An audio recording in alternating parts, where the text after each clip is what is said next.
Şu bizge kirgen surolardan Bismillahirrahmanirrahim. Basırık köp basat, dem saldırış kerekpi je emne kılış kerek dep. Emi bizde kırgızlarda uşunday bir түшүнүк болуп калган, basırık деген нерсе. Адамдарды баягы үстүнөн басып, же болбосо демин кыстыгып, эми ал көп болот. Ал кайсыл жерлерде басырык көп басат, же болбосо кимдерди басат? Бул таза жүрбөгөн адамдар, намазына көңүл бурбаган, намазына көңүл бурса да жаткан жерин тазалабаган, кийимин тазалабаган, мына же болбосо гусулу жок, же намазында проблема, ошого окшогон адамдарды басырык басат. Кээде таза зикир кылган адамдарды деле басып калышы мүмкүн. Бул шайтан, жиндер ошол каалаганын кылат экен да, кээде адамдарга бир өзүнүн немесин көргөзүш үчүн. Басырык бул көбүнчө ошол жин шайтандардан болот. Ошон үчүн эртең мененки кечки зикирлерди биз дайым кылып жүрө турган болсок, намаздарды өзүнүн убактысында окуй турган болсок, жана ошондой эле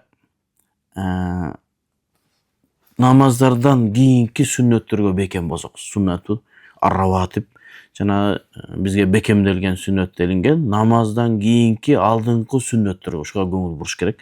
Себеби намаздан алдыңкы кийинки сүннөттөр пайгамбарыбыз эч качан калтырган эмес экен. Демек мында чоң сыр бар да. Алымдарыбыз айтат, ошо адамдардын ийгиликке жетүүсүнүн себептеринен бир себеби дагы ошо парыз бул, сен кааласаң каалабасаң кыла турган, окуй турган намазда, кылбасаң сен көрчүнү көрөсүң деген ол Кудайдын буйругу. Ал эми сүннөт анан нафил намаздар адамдардын өзүнүн каалоосуна калган.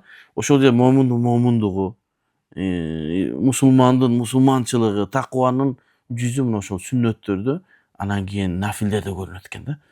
Мына ошон үчүн ошол канчалык адамдар нафил менен, сүннөт менен көп алектенсе, Аллах Таалага көбүрөөк жакын болот экен. Ал эми парызда сен милдеттүүсүң да, кааласаң да каалабасаң окуйсуң.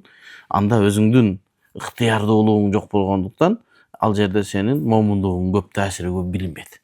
Ошон үчүн ошол намаздардагы пешинден кийинки, багымдаттан кийинки, багымдаттан алдында, пешинден алдын, пешинден кийинки баягы сүннөттөргө бекем болсок, иншалла жакшы болот. Дем салдырып койсоңуз жакшы болот, сөзсүз.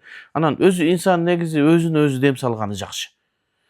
Ихлас сүрөсүн, Фалак, Нас сүрөсүн, Аятал Курсун окуп өзүнө дем салса деле жакшы. Себеби өзүңүзгө өзүңүз дем салып атканда, ошо өзүң көбүрөөк ихлас менен саласың да. Кудай Таалам ушу жаман көздөн, жаман сөздөн, жанагындай балит нерселерден сактасын деген.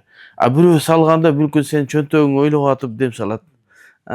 Ошого өзүңө салынган дем бул күчтүү болот. Бирок эми ошого атайын өзүнүн такыбалыгы менен. Анан эми кээ бирки биздин каракелерибиз бар, ихластуу, такыба, алардын да деми жакшы. Пайгамбар саллаллаху алейхи вассаламдан өзүнө дем салгандыгы боюнча бизде хадистер бар. Демек, адам өзүнө өзү салдырыш керек. Пайгамбарыбыз бирөөнү дем салдырды деген. Бирөөнү Куран окуп турганда бар.